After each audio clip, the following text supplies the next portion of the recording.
예레미야는 아나도시라는 곳에서 제사장 hil기야의 아들로 태어났습니다. 20살에 하나님의 부르심을 받아서 선지자로 일하게 되었지만 본인은 너무너무 그 길이 험하니까 거절을 했습니다. 하나님이 그에게 말씀하기를 네가 뭐가 보이느냐? 끓는 가마가 북에서 남쪽으로 쏟아지는 게 보입니다. 맞다고. 또 뭐가 보이느냐? 살구꽃이 보여요. 살구나무 꽃이 보입니다. 맞다. 저는 이 선지자의 일을 도저히 못 해내겠습니다. 내가 너를 노성백처럼 강력하게 해주겠다. 너는 파괴하고 건설하게 하는 일을 하게 하겠다. 내가 네와 함께한다. 그러니까 너는 내가 넣어준 말씀을 선포해라. 그래서 선지자로 군대로 말하면은 차출배입니다. 이사야는 나를 보냈었어야 하니까 지원배이고 예레미야는 싫다 하는데 끌려간 것이 차출배. 선지자는 하고 싶다고 하는 게 아니고 하기 싫다고 못하는 게 아니고 하나님의 손에 달려있는 것입니다. 여러분도 하나님의 손에 달려있는 것입니다. 이렇게 해서 예언을 할 때 그 당시에 여호야김 왕이 있었습니다. 여호야김 왕 때 이 예레미야는 그렇게 가난하지는 않았습니다. 삼촌 밭 17세겔 주고 돈 주고 사기도 했고 바룩이라는 제자를 다니고 다니는 거 보면은 그렇게 가난하지는 않았지만은 성령의 감동으로 선지자로 부름 받아가지고 예언을 했습니다. 그 예언의 큰 줄거리는 회개하랍니다. 너가 죄를 지었으니 회개하라. 회개를 안 해요. 회개를 안 하려면은 그러면 항복을 해라. 적군이 쳐들어오면 희생이 적어진다. 그리고 포로로 끌려간 사람들을 보고 울면서 예레미야가 하는 말은 뭔가니까 잡혀가더라도 70년 후에는 돌아오니까 거기서 신앙생활을 잘해라. 하나니라는 사람은 예레미야 28장에 2년 후에 돌아온다는 거짓 선지자가 있었거든요. 그런데 예레미야는 70년 후에라야 돌아온다. 그리고 예레미야에는 중요한 게 있습니다. 31장에 가면은 돌판에 새긴 언약이 아니고 만판에 새긴 새 언약을 우리하고 약속했습니다. 그것은 다시 말하면은 성령으로 거듭나는 본어게인하는. 그래서 우리 마음판에 언약의 약속이 우리 마음판에 이제 성령 거듭남으로 하나님의 자녀로서 계속 이어진다는 말씀을 했습니다. 여호야김 때에 예레미야가 예언을 했습니다. 안 들었습니다. 여호야김이 겨울 궁전에 있을 때에 바룩을 보냈어서 예레미야서를 그 앞에 읽도록 했습니다. 칼로 칵 찢어가지고 불에 넣어 태워봤습니다. 한 줄도 읽어보다 안 합니다. 그러다가 결국 바벨론에 포로 잡혀갑니다. 그때 유다는 친애굽 쪽으로 가거든요. 바벨론은 신흥제국이고 이집트는 옛날부터 있었던 제국. 우리나라도 지금 위치적으로 유다, 이스라엘과 똑같아요. 남쪽으로는 일본이나 미국 세력이고 이쪽에는 북한과 중국 세력이 있는데 여기서 살아가기가 그리 만만찮아요. 우리 수출의 30몇 프로가 중국과 대만과 홍콩으로 수출합니다. 미국에 수출하는 것은 13%입니다. 그런데 우리가 미국을 등지고도 살아갈 수 없고 자유민주 시장 경제니까요. 그렇대서 중국하고 완전히 등지고 살아가면 우리는 무역에 완전히 또 엉망이 되고. 그래서 결국 여호야김은 친애고파로 하다가 결국 1차 포로 때 잡혀갑니다. 그때 같이 잡혀간 사람이 누구냐 하면 다니엘입니다. 여호야김은 열왕기에는 보면은 죽었다고 나오고 역대기에 보면은 포로 잡혀가서 죽었다 이렇게 나옵니다. 그래도 백성들은 돌아오지 않았습니다. 그 다음에 여호야김이 죽으니까 여호야김의 아들 여호야긴이 왕이 되었습니다. 그도 하나님의 말씀을 따르지 않았습니다. 그래서 바빌론의 포로로 잡혀가서 37년이라는 긴 세월을 감옥에 갇혀 있었습니다. 그러다가 나중에 풀려났긴 했지만은 그때 잡혀간 사람이 누구냐 하면 에스겔입니다. 그러고 난 다음에 여호야긴 후에 된 왕이 시드기야입니다. 시드기야는 요시야의 아들로서 여호야김의 동생입니다. 아까는 여호야긴은 여호야김의 아들이고 시드기야는 여호야김의 동생입니다. 그도 내나 친애곱 정책으로 나갔습니다. 그러다 바벨론 느부갓네살이 와서 군사를 가지고 손보러 왔는데 도망쳤습니다. 들판으로 도망치다가 여리고 평지에서 잡혔어요. 끌고 와서 자기 앞에 자기 아들을 불러놓고 목을 다 잘랐어요. 그리고 자기는 쇠사슬로 눈을 들어가 눈알을 뽑혀가지고 바벨론을 끌려가서 죽었습니다. 그리고 그 다음에 그달랴를 총독으로 바벨론에 세웠는데 이스마엘이 또 죽여버리고 그리고 예레미야는 이집트로 끌려가서 거기서 일생을 마치는 게 나옵니다. 그런데 오늘 5장 1절에 나온 것은 쉬운 성경에 있는 대로 제가 한번 읽어보겠습니다. 여호와께서 말씀하셨다.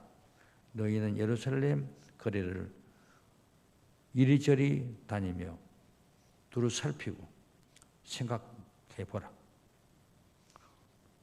성의 광장은 모두 뒤져 정직한 일을 행하는 사람이 한 명이라도 있는지 찾아보아라. 진리를 추구하는 사람이 한 명이라도 있는지 찾아보라. 너희가 찾을 수 있다면 내가 너희 이 성을 용서하겠다.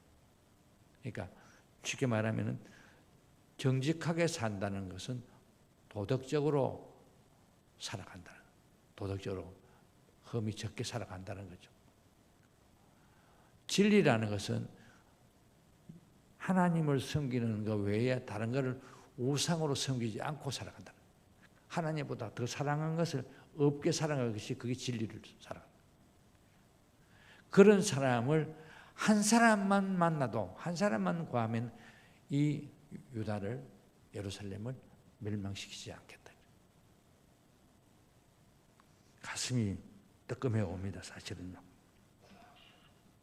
사실이 북쪽 이스라엘과 남쪽 유다는 우리도 남북을 갈라졌지 않습니까? 어쩌면 많이 닮았어요. 솔로몬 왕이 죽을 때에 솔로몬의 아들이 솔로몬의 정처 후처가 1000명인데 역사에 나온 아들 이름은 르호보암 하나뿐이에요. 엑스트라는 이름이 안 나옵니다. 르호보암이 왕이 되었고 그때 여로보암이 솔로몬의 신하였는데 성전 짓고 궁성 짓는데 돈 너무 많이 들어가 부역이 많으니까 백성들이 힘들어했습니다. 그래서 르호보암이 지배했을 때에 자기 부하들을 보냈어요. 이제 좀 너그럽게 하고 좀 너무 쪼지 말고 너무 세금 안 거두면 그렇게 할 수 없느냐고 가라 그랬어요. 젊은 사람들도 찾아왔어요. 나이 많은 그 사람 말 듣지 말고 더 쪼아라고. 그래서 하는 말이 르호보암이 우리 아버지는 내 새끼손가락이다. 나는 그보다 더 강력하게 한다. 그러니까 이제 아히야라는 선지자가 옷을 벗어가지고 착착 12토막을 주셨어요. 10토막을 여로보암에게 줘요. 너는 12지파를 다스릴 거다. 르호보암에게는 두 쪽을 줘요. 너는 유다와 베냐민 지파를 다스릴 거다. 너는 유다고 북쪽 이스라엘로 이래 갈라졌어요. 조선민주주의인민공화국, 대한민국 쫙 갈라진 것처럼 갈라져 버렸어요. 근데 북쪽에는 갈라지면서부터 바로 베델과 단에 금송아지를 섬기면서 하나님 섬긴 제도를 다 없애버렸습니다. 제사장도 없애버렸습니다. 레위인들도 다 없애버렸습니다. 못 먹고 살아가지고 제사장들이 남쪽 유다로 왔습니다. 레위인들도 이쪽 유다로 왔어요. 못 먹고 살아요. 11조를 안 주니까. 그런데 남쪽 유다는 늘 제사장에 예배 드리고 제사 드리고 했습니다. 그런데 오늘 이 본문에 보면은 그게 전부 다 헛수라는 거예요. 껍데기라는 거예요. 알곡이 아니라는 거예요. 예배는 드리고 찬성은 부리고 기도는 하고 헌금은 하는데 그 속에 정말 하나님이 제일 주이고 우상을 섬기지 않고 빛과 소금의 사명을 가지고 살아야 된다.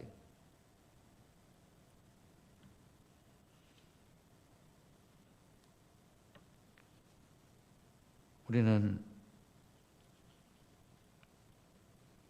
이런 상황이 왔습니다. 그런데 북쪽에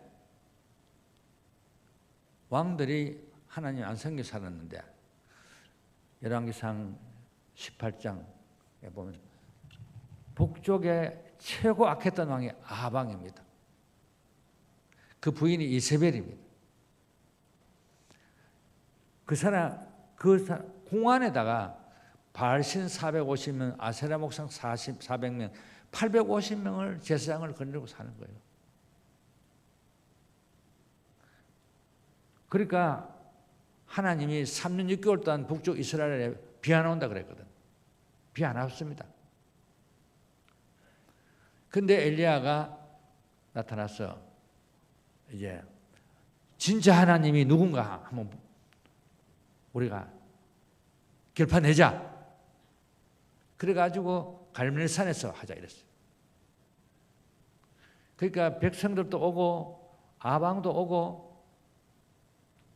바알 선지자 450명, 아세라 목사 400명 산에 꽉 찼어요. 근데 장작을 놓고 소를 잡아가지고 껍데기를 벗기고 전부 내장 치우고 쪼개가 놓고 너가 먼저 해보라. 엘리야가 그랬어요. 850명 중에 450명 바알 신성인 사람들이 막 춤을 췄어요. 바알이여 바알이여 응답하옵소서. 바알이여 바알. 그러니까 엘리야가 하는 말이에요. 잠들었는지 모른다. 더 큰 소리를 해봐라. 바알이여 바알이여. 외출 갔는지 모른다. 더 큰 소리를 해보라고. 바알이여 바알이여 응답하옵소서. 나중에는 막 자기 몸에 칼을 찔러가지고 피를 흘리면서 막 난리 구슬 떨었어. 아무런 응답이 없어요. 비켜라. 그러고 난 다음에 엘리야가 돌을 12개 놓고 12지파를 대표하죠. 거기다 장작을 놓고 그리고 소를 잡아가지고 거기 놓고 거기에다가 둘러가면서 뚝을 사놨어요. 12항아리, 그러니까 4항아리씩 3번을 가면 12항아리거든요. 물을 부었다 이러거든요. 아니 3년 6개월 가물었는데 무슨 물이 나옵니까? 나는 이게 이해가 안 됐어요. 근데 성지순례하면서 갈멜산에 가봤습니다. 갔더니만은 그 생수가 지하수가 올라와요. 그 산에. 엘리야 기도 굴도 있고 지하수 생수가 올라오는 거예요. 그 소나무 그거는 시퍼렇게 자랐죠. 그 물을 떠가지고 그러고 난 다음에 12항아리를 붓고 기도를 하니까 나중에 불이 임했습니다. 다 태워버렸습니다. 물까지도. 그러니까 국민들이 와 할 거 아닙니까? 왕은 벌벌 떨고 바알선이 이렇게 도망치니까 백성들이 뭐 잡아라, 죽여라. 그래서 바알 선지자 450명이 기손 신학가에서 다 죽임을 당했습니다. 그러면은 바알이 회개할 것 같습니까? 아니, 아합이 안 해요. 불타는 걸 눈앞에 보고도 안 해요. 그거는 하나님 버린 자예요. 성경에 계보가 두 가지 있어요. 톨레도트 선택받은 줄 계보, 버림받은 계보. 버림받은 계보의 특징은 뭔지 아십니까? 회개 안 하는 겁니다. 죽어도 회개 안 합니다. 홍해가 갈라져도 회개 안 합니다. 불이 태워도 회개 안 합니다. 불기둥 구름기도 회개 안 합니다. 능력이 나타나도 회개 안 하는 것이 그것이 버림받은 계보입니다. 회개하고 눈물을 흘리고 돌아오는 그거는 선택받은 자의 계보입니다. 그래서 이세벨이 그럽니다. 비가 왔거든요. 이세벨이 엘리야를 보고 죽인다는 거예요. 그때 엘리야는 도망쳐가지고 로뎀나무 아래에서 있었습니다. 그러면서 혼자서 기도하고 그럽니다. 하나님, 이 땅에는 저 하나밖에 신자가 없습니다. 19장 10절에 저 혼자뿐입니다. 그럽니다. 열왕기상. 그러니까 하나님 하신 말씀 뭔지 압니까? 19장 18절에 무슨 소리 하노? 너희 나라에 바알에게 무릎 꿇지 않는 자가 지금 7,000명이나 남았다. 7,000명. 깜짝 놀랄 일 아닙니까? 엘리야는 정나뿐인 줄 알았는데. 여러분, 남한 교회 덩치 큽니다. 많이 모입니다. 예배당 잘 지났습니다. 남한 교회를 보고 하나님께서 한 사람만 있어도 남한을 내가 멸하지 않겠다 이 말씀하면 뭐라고 대답하겠습니까? 하나님 저는 아닌데요. 여러분의 최고 섬기는 우상이 뭡니까?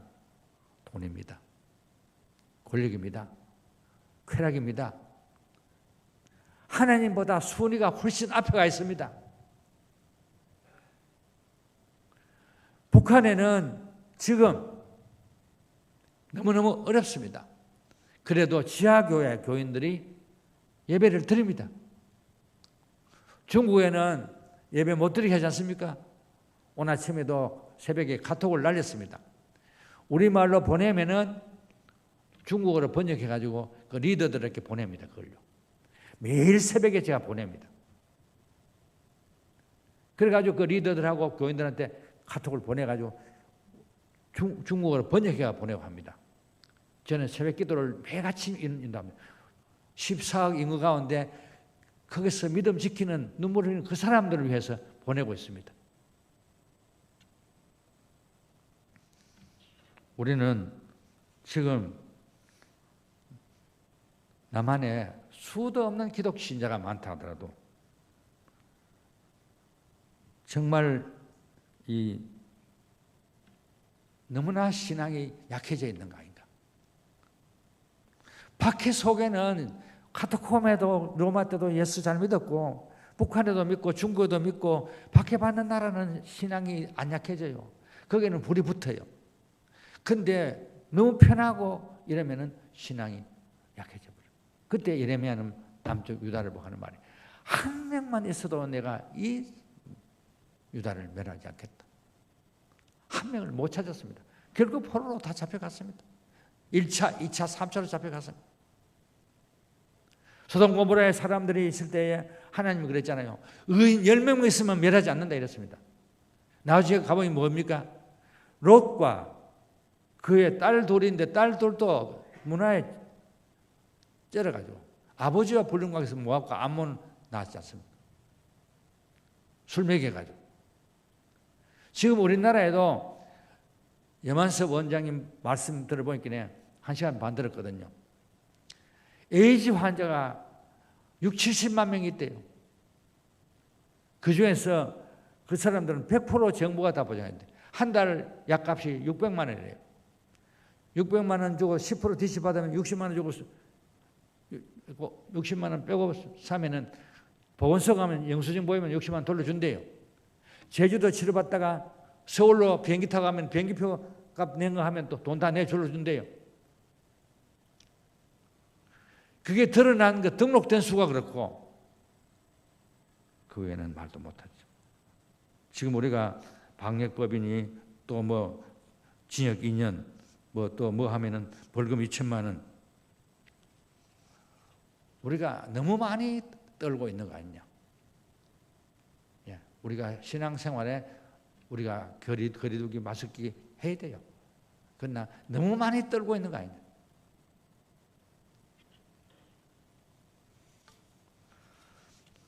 한 사람이 얼마나 소중한지요. 저는 여러 사람 소개를 하지 않고 제가 최근에 책 본 것 중에서 1875년에 황해도에서 태어났던 이승만 그분의 생애를 다 읽어봤습니다.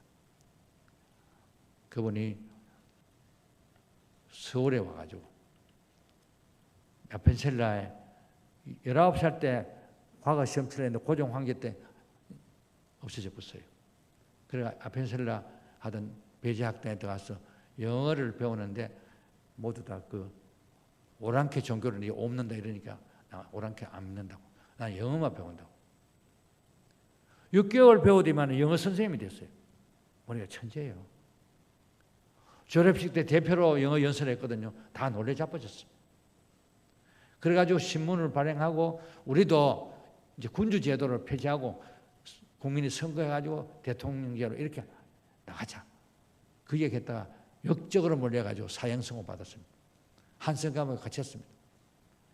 한마로 손을 두드려 맞아가 39년 동안 손을 잘 못 썼습니다. 그 감옥에 있으면서 호열자 걸려가지고 많은 사람 죽어나가고 사형선고 받았으니까 또 앞에 사형 집행 당하는데 그때 무릎 꿇고 울면서 기도했답니다. 하나님, 저 살려주면은 나 위에 안 살고 주님 위해서 살겠습니다.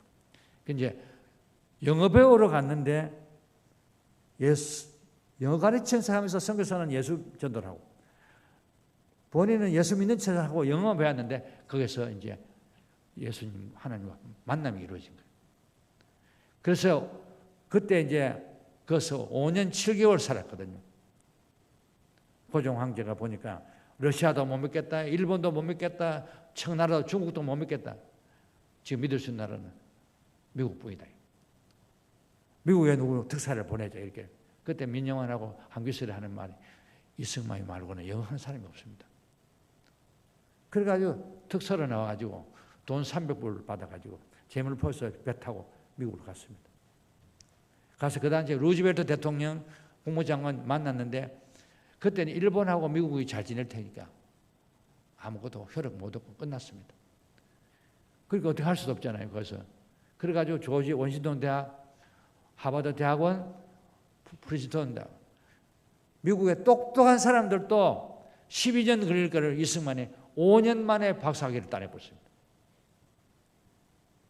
천재입니다. 천재. 그리고 나중에 과정 얘기 다 못해내요. 우리나라에 와서 결국 대통령이 되셨는데 그때 와서서 재헌국회를 48년 5월 10일 날 투표할 때 여자분들 투표권을 줬습니다. 그리고 그가 대통령 하면서 하는 게 토지개혁. 천석권 만석권은 맨날 양반들이 있고 밑에 사람들은 농사지가 맨날 곡수 바치고 난 다음에 입에 풀칠도 못하는 거예요. 이거를 고쳐야 된다. 북한은 국가에서 땅을 회수해가지고 안 돌려주고 국가가 다 하고 있거든요. 우리는 그때 이제 농민들이 힘이 없잖아요. 국회의원들은 양반들이니까. 그래가지고 이제 농민들 단체를 해가지고 결국 그걸 통과시켰는데 자기 소작 있는 그 땅을 10섬이 나면 5섬씩 주인에게 3년을 바치면 그 땅 자기 거 되도록 했습니다. 그 토지 계획입니다. 그러니까 양만 사람이 없어져 버렸습니다. 그리고 너무 감동받아가지고 양만 사람이 없으니까 쌍놈은 한 번도 간 못 씁니다. 페레에 썼습니다. 평생. 양반들은 페레에 쓸 때 부모 돌아갔을 때 페레에 한번 씁니다. 이 쌍놈이 이제 없어져 보니까 갓을 쓰고 돌막을 입고 자기 터에 가서 누워있는 거 비를 맞으면서 아들의 아버님 왜 이랬습니까?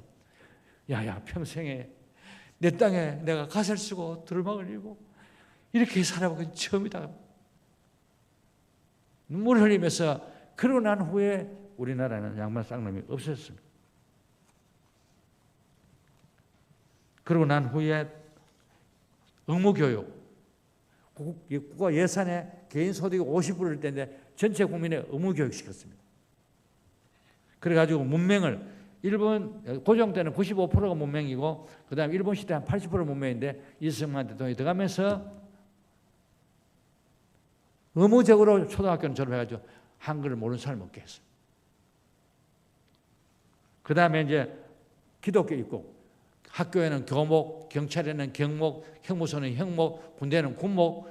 그래 기독교화하는 나라를 만들겠다. 그리고 미국이 휴전만 하고 아이젠하워가 빠져나가려 할 때 이승만이 방공포로 석방해버렸어요.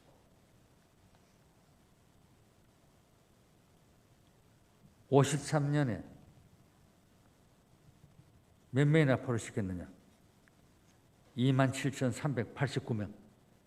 3만 명 가량. 그 북한에서 아버지, 어머니를 네가 군대 가면 죽이겠다 14살, 15살들이 끌려온 거예요. 이거 와보니까 다른 거예요. 그래서 방포로로 전향한 거죠. 우리 북한 가기 싫다. 그래가지고 그 사람들을 풀어놨는데 개인 집에 오거든 우리 형님 얼굴 딱 갖고 우리말 하니까 뭐 미국 사람들이 알아볼 수 있습니까? 그냥 그런 일을 했는 사람이 하고 난 아이젠하워 이승만 죽이려 했거든요. 근데 미국 여론에 뒤집어져가지고 살아났고 한미동맹 6.25 사변이 정전된 거 휴전협정 맺은 게 1953년 7월 27일입니다만 3월 5일 날 스탈린이 죽었기 때문에 휴전협정이 성립된 겁니다. 모택동에는 6.25 때 자기 맏아들이 와서 죽었기 때문에 중공군을 그렇게 많이 보냈습니다. 결국 휴전협정하고 이렇게 해서 우리는 자유민주주의와 시장경제 지금 우리가 그렇지 않았으면 소련과 접해 있는 40개 나라가 전부 다 공산화됐습니다. 고르바초프는 공산주의는 안 된다고 선언했습니다. 이승만은 공산주의 나올 때 첫 마디 하는 말이 공산주의는 망한다. 왜 망한다? 성경이 안 맞다. 그가 과오 잘못한 게 있습니다. 나중에 가서 자유당에 휘둘려가지고 부정선거하고 그러고 난 다음에 이기붕 아들이 이강서이가 아버지 쏴지고 어머니 쏴지고 동생 쏴지고 자기 쏴지고 그런 비참한 그리고 학생들이 얼마나 있지만 그래도 미국이 한국에 187만 명 군인을 보내고 5만 명이 죽고 10만 명이 부상당해 갔습니다. 남한 땅 한미 동맹을 맺었습니다. 그러니까 우리나라는 지금 자유민주 시장 경제를 유지할 수 있는 겁니다. 지금도요.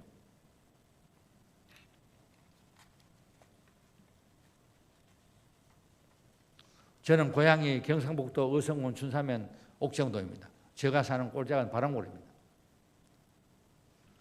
거기에 6.25 전쟁 때 인민군 8사단이 글로 왔습니다. 그래 와서 우리 교회 나오시는 손필려 권사님 있는 동네가 경북 청성군 현서면 화목입니다. 화목교회 강도사, 엄주선 강도사님이 새벽기도 하다가 인민군에 붙잡혔습니다. 우리 동네 산넘에 서재라는 데인데 그 8사단 사단장 김두봉 앞에 갔습니다. 끌려온 사람 가운데 예수 안 믿겠다는 사람 다 보냈습니다. 그러나 이분은 끝까지 예수를 믿겠다 그랬습니다. 엄주선 강도사님. 그래가지고 우리 마을의 산중턱에 그 가서 1월 달인데 대나무로 총 하나 깝다고 19군데를 찔러가지고 그래 죽였습니다. 순교당했습니다. 그 인민군이 물러가고 난 다음에 그 그 교인들이 10명씩 짝지어가지고 짝대기 흔들며 산을 사도 못 찾았는데 주민이 신고가 찾았습니다. 그 시체가 우리 마을로 지나가는 걸 내가 봤습니다. 그래서 내가 아마 목사 된 것 같아요. 순교자의 피가 흘린 동네입니다.